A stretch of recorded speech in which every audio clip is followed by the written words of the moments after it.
உங்களுக்கு குரு பகவான் அதிபதியாக இருக்கிறதுனால, ஏன்னா தனஸ்தானம், குடும்பஸ்தானம், கல்விஸ்தானம் தான் 2ஆம் இடம். கண்டிப்பாக சொல்கிறேன். அதாவது கும்பராசிக்காரங்களுக்கு இப்போ ஜென்மச்சனி ஒரு பக்கம் நடந்துக்கிட்டு இருந்தால் கூட நிறைய பேர் சொல்லுவாங்க, ஏன்னா இப்போ வந்து கும்பராசிக்காரங்களுக்கு வந்து ஜென்மச்சனி இருந்து முடிஞ்சு போய் இப்போ பாதச்சனி நடந்துக்கிட்டு இருக்குது. அடுத்தது இப்போ ராகு பகவான் வந்து ஜென்ம ராகுவாக வராரு. ஏன்னா சனி பகவான் வந்து ஜென்மச்சனி முடிஞ்சு பாதச்சனிக்கு வந்துட்டார். அதே மாதிரி ராகு பகவான் வந்து உங்களுக்கு மீன ராசியிலிருந்து இப்போ உங்கள் ராசிக்கு தான், கும்பராசிக்கு தான் வந்திருக்கிறார். இப்போ ஜென்ம ராகுவாக வராரு. அப்படி வரக்கூடிய நேரத்தில் முடிஞ்ச வரைக்கும் அதாவது துர்க்கை அம்மனுடைய வழிபாடு, உங்களுக்கு இந்த ஆலயத்துக்கெல்லாம் உங்களுக்கு நான் போக சொல்கிறேன். சரிங்களா? திருச்சியில் இருக்கிற திருப்பட்டூரில் பிரம்மன் கோயிலுக்கு நான் ஏன் பார்த்து சொல்கிறேன்னா, நம்மளை படைச்சவன் பிரம்மன், நம்ம தலையெழுத்தை மாற்றி அமைக்கிறது பிரம்மன். அதனால தான் அங்கே போய் உங்கள் ஜாதகத்தை கொடுத்தீங்கன்னா அங்கே அபிஷேகம் மஞ்சள் வச்சு சாமி கும்பிடும்போது உங்களோட அந்த தரித்திரங்கள் எல்லாம் அங்கே போயிடும். நம்ம அடுத்த கட்டத்துக்கு அப்டேட் ஆகலாம். அதனால தான் உங்களுக்கு திருச்சியில் இருக்கக்கூடிய திருப்பட்டூர் பிரம்மன் கோயிலுக்கு போக சொல்கிறேன். சரிங்களா? அதே சமயத்தில் பார்த்துட்டிங்க அப்படின்னா திருப்பங்கள் உண்டாகும் ஒரு காலம் தான் இந்த காலம். இப்போ நாம் பார்க்கக்கூடிய தலைப்பு குரு பெயர்ச்சி பலன்களை பற்றி தான் இந்த காணொலியில் பார்த்துட்ருக்குறோம். இந்த குரு பெயர்ச்சி அப்படின்றது 2025 டு 2026 வரைக்கும் நடக்கக்கூடிய இந்த குரு பெயர்ச்சி உங்களுக்கு சாதகமாக இருக்க போகுதா அல்லது பாதகமாக இருக்க போகுதான்றதை பற்றி தான் இந்த காணொலியில் பார்த்துட்ருக்குறோம். பொதுவாக பார்த்திங்கன்னா இந்த குரு பெயர்ச்சி ஆகக்கூடிய ஒரு தருணம் தமிழுக்கு பார்த்திங்கன்னா விசுவா வசு வருடத்தில் சித்திரை மாதம் 31ஆம் தேதி அன்னைக்கு, அதாவது இந்த குரு பகவான் ரிஷப ராசியிலிருந்து மிதுன ராசிக்கு பெயர்ச்சி அடைகிறார். திருக்கணித முறைப்படி பார்த்திங்க அப்படின்னா அதாவதுன்றது மார்ச் மாதம் 11ஆம் தேதியும், வாக்கியத்தின்படி பார்த்திங்க அப்படின்னா அதாவதுன்றது மே மாதம் 14ஆம் தேதி அன்னைக்கு இந்த குரு பகவான் பயிற்சி அடைகிறார்.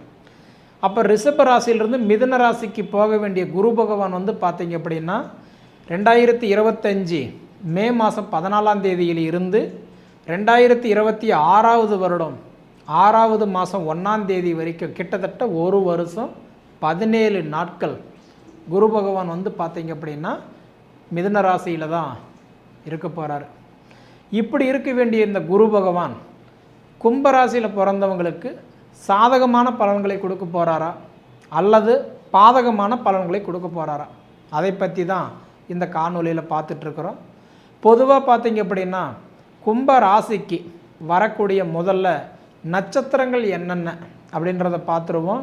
அப்படி பார்த்திங்கன்னா செவ்வாயுடைய நட்சத்திரமான அவிட்டம் நட்சத்திரம் 3ஆம் பாதம் 4ஆம் பாதம். அதன் பிறகு வரக்கூடிய நட்சத்திரம் பார்த்திங்கன்னா ராகு பகவானுடைய நட்சத்திரமான அதாவது சதய நட்சத்திரம் 4 பாதங்கள்.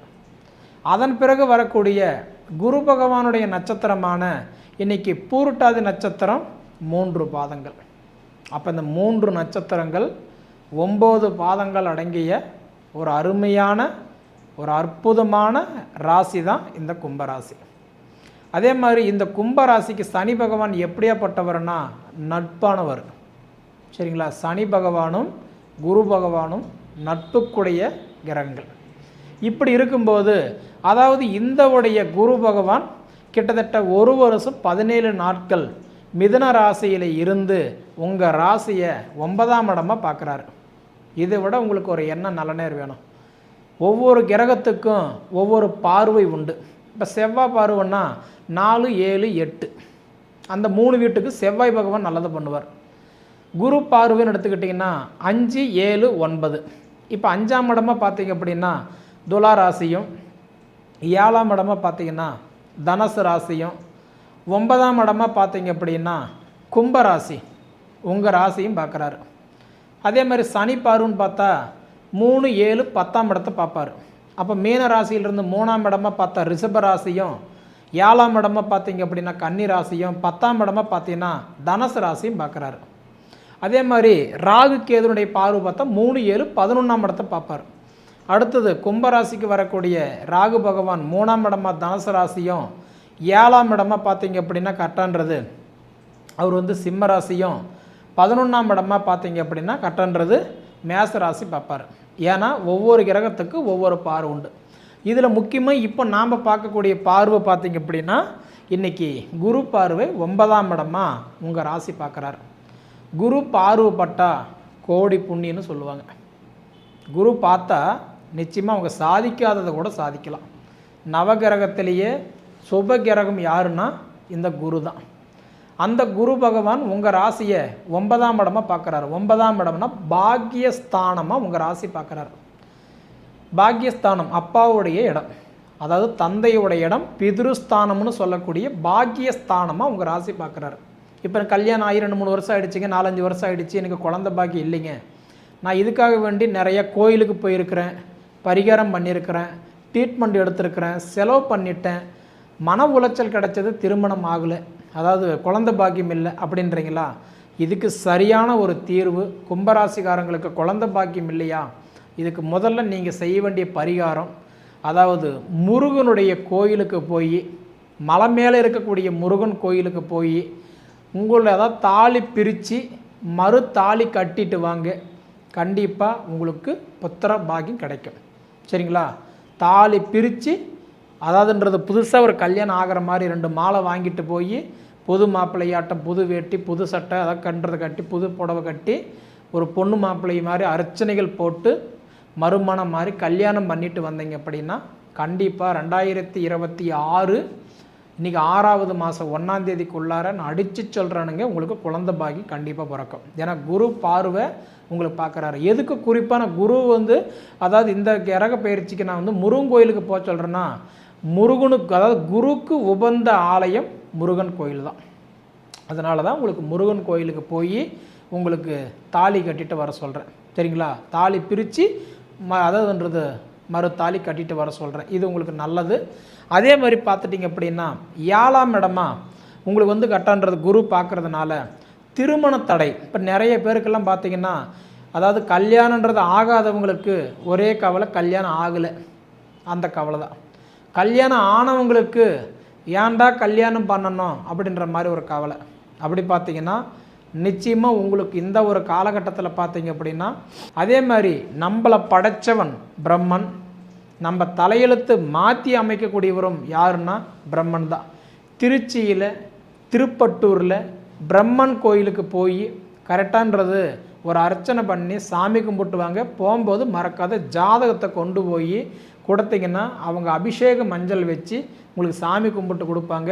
அப்படி பண்ணிட்டு வந்தீங்கன்னா திருமண வாழ்க்கையில் இருந்த சங்கடங்கள் கண்டிப்பாக உங்களுக்கு சரியாகும். சரிங்களா? இப்படி இருக்கக்கூடிய காலகட்டத்தில் உங்களுக்கு அதாவது 2வது வீட்டுக்கும் 11வது வீட்டுக்கும் அதிபதி யாருன்னா இந்த குரு தான். ஏன்னா உங்களுக்கு 2வது வீடுன்றது மீன ராசி. அந்த மீன ராசியில் உங்களுக்கு குரு பகவான் அதிபதியாக இருக்கிறதுனால, ஏன்னா தனஸ்தானம், குடும்பஸ்தானம், கல்விஸ்தானம் தான் 2ஆம் இடம். கண்டிப்பாக சொல்கிறேன். அதாவது கும்பராசிக்காரங்களுக்கு இப்போ ஜென்மச்சனி ஒரு பக்கம் நடந்துக்கிட்டு இருந்தால் கூட நிறைய பேர் சொல்லுவாங்க, ஏன்னா இப்போ கும்பராசிக்காரங்களுக்கு ஜென்மச்சனி இருந்து முடிஞ்சு போய் இப்போ பாதச்சனி நடந்துக்கிட்டு இருக்குது. அடுத்தது இப்போ ராகு பகவான் ஜென்ம ராகுவாக வராரு. ஏன்னா சனி பகவான் ஜென்மச்சனி முடிஞ்சு பாதச்சனிக்கு வந்துட்டார். அதே மாதிரி ராகு பகவான் உங்களுக்கு மீன ராசியிலிருந்து இப்போ உங்கள் ராசிக்கு தான், கும்பராசிக்கு தான் வந்திருக்கிறார். இப்போ ஜென்ம ராகுவாக வராரு.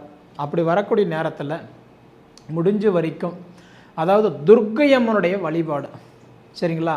போயிட்டு துர்க்கை பக்கத்தில் ஏதாவது துர்க்கையில் இருந்தால் வெள்ளிக்கிழமை ராவு காலம் 10 to 12 மணிக்கு அதாவது விளக்கு போட்டு உங்களுடைய குறைகள் சொல்லி கும்பிட்டுவாங்க. ஏன்னா ராகுக்கு கேதுக்கு வீடு கிடையாது, நிழல் கிரகம், சாயா கிரகம், வக்கர கிரகம். அதனால தான் உங்களுக்கு துர்க்கைக்கு போய் விளக்கு போட சொல்கிறேன். வெள்ளிக்கிழமை 10 to 12 மணி ராவு காலத்தில் விளக்கு போடுங்க. நிச்சயமாக உங்களுக்கு இந்த உடல் உபாதிகள் கண்டிப்பாக கொஞ்சம் சரியாகும், மனக்கவலைகள் கொஞ்சம் தீரும், மனசில் கண்டிப்பாக அந்த டென்ஷன், ப்ரெஷர், குழப்பங்கள்லாம் கண்டிப்பாக இருக்காது. ஒரு தெம்பு கண்டிப்பாக உங்களுக்குள்ளே கிடைச்சிரும். அதாவது அதிர்ஷ்டங்கள் வரக்கூடிய நேரம் இந்த நேரம். அதனால தான் உங்களுக்கு இந்த ஆலயத்துக்கெல்லாம் உங்களுக்கு நான் போக சொல்கிறேன். சரிங்களா?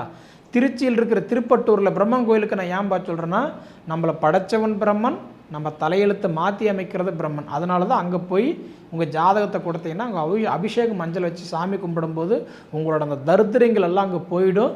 நம்ம அடுத்த கட்டத்துக்கு அப்டேட் ஆகலாம். அதனால தான் உங்களுக்கு திருச்சியில் இருக்கக்கூடிய திருப்பட்டூர் பிரம்மன் கோயிலுக்கு போக சொல்கிறேன். சரிங்களா? அதே சமயத்தில் பார்த்துட்டிங்க அப்படின்னா திருப்பங்கள் உண்டாகும் ஒரு காலம் தான் இந்த காலம். ஏன்னா உங்களுக்கு திருப்பங்களுக்கு உண்டாகும் காலம்னா குரு உங்கள் ராசி டைரக்டாக பார்க்குறாரு இல்லையா, அதனால் கண்டிப்பாக உங்களுடைய இந்த உடல் உபாதிகள் சரியாகும். அதே மாதிரி படிப்புக்கு உண்டான வேலை கிடைக்காம சிரமப்படுறவங்களுக்கு, ஏன்னா நிறைய பேருக்கு இந்த ஜென்மச்சனியில் வந்து பார்த்திங்கன்னா கடனாக இருக்கும், தொழில் பிரச்சனை கண்டிப்பாக கொடுத்துருக்கோம். கடன் பிரச்சனை கழுத்து பிடிக்கிற மாதிரி இருந்தாலும் கணவன் மனைவிக்குள்ளார ரொம்ப ஒரு தேவையில்லாத பிரச்சனை கொடுத்துருப்பார். வண்டி வாகனத்தில் நிறைய பேருக்கு விபத்து, மொத்தத்தில் வீட்டில் இருக்கக்கூடிய நகநட்டு முதல் கொண்டு எல்லாம் இழந்து, அதே மாதிரி வந்து பார்த்திங்கன்னா இப்போ நம்ம எதை சாப்பிட்டா நம்ம பித்தம் தெளியுமோன்ற இடத்துல கண்டிப்பாக இருந்திருப்பீங்க. இவங்களுக்கு எல்லாத்துக்குமே உங்களோட நிலைமை எல்லாமே மாறப்போகுது. இது எல்லாம் மாறக்கூடிய நேரம். நான் சொல்கிற மாதிரி ஆயத்துக்கு போயிட்டு வாங்க, கண்டிப்பாக உங்களுக்கு நல்லாயிருக்கும். அதே மாதிரி உங்களுக்கு தைரியஸ்தானத்துக்கு அதிபதி இந்த மங்களக்காரகன் செவ்வாய் பகவான் உங்கள் ஜாதகத்தில் அவர் நல்ல இடத்துல இருந்து நல்ல பார்வை பார்த்துட்டாருன்னா நிச்சயமாக சொல்கிறேன், உங்கள் வாழ்க்கையில் எல்லாமே உங்களுக்கு அப்படியே மாறிடும், அப்டேட் ஆகிடும். ஏன்னா மங்களக்காரகன் செவ்வாய் உங்கள் ஜாதகத்தில் நல்ல இடத்துல இருக்கிறாரா, அது முதல்ல பாருங்கள். அடுத்தது உங்களுக்கு புத்திரக்காரகன் உங்களுக்கு வந்து பார்த்திங்கன்னா புதன் பகவான், அவர் உங்கள் ஜாதகத்தில் நல்லா 5ஆம் இடம் நல்லா இருந்தால் மட்டும்தான். ஏன்னா ஒவ்வொருத்தரும் வந்து பொது பலன், இப்போ 10-12 கோடி பேர் இருக்கிறாங்கன்னா பொதுவாக எல்லாத்துக்கும் நம்ம நல்லா இருக்குன்னு சொல்கிறோம். ஆனால் சுயமாக இண்டிவிஜுவலாக நான் சொல்கிற விஷயம் என்ன அப்படின்னா, உங்களுக்கு வந்து புத்திரக்காரகன் ஆயுள் ஸ்தானத்துக்கு அதிபதி யாருன்னா புதன் தான். அந்த புதன் பகவான் உங்கள் ஜாதகத்தில் நல்லா இருக்கிறாரா அது பாருங்கள்.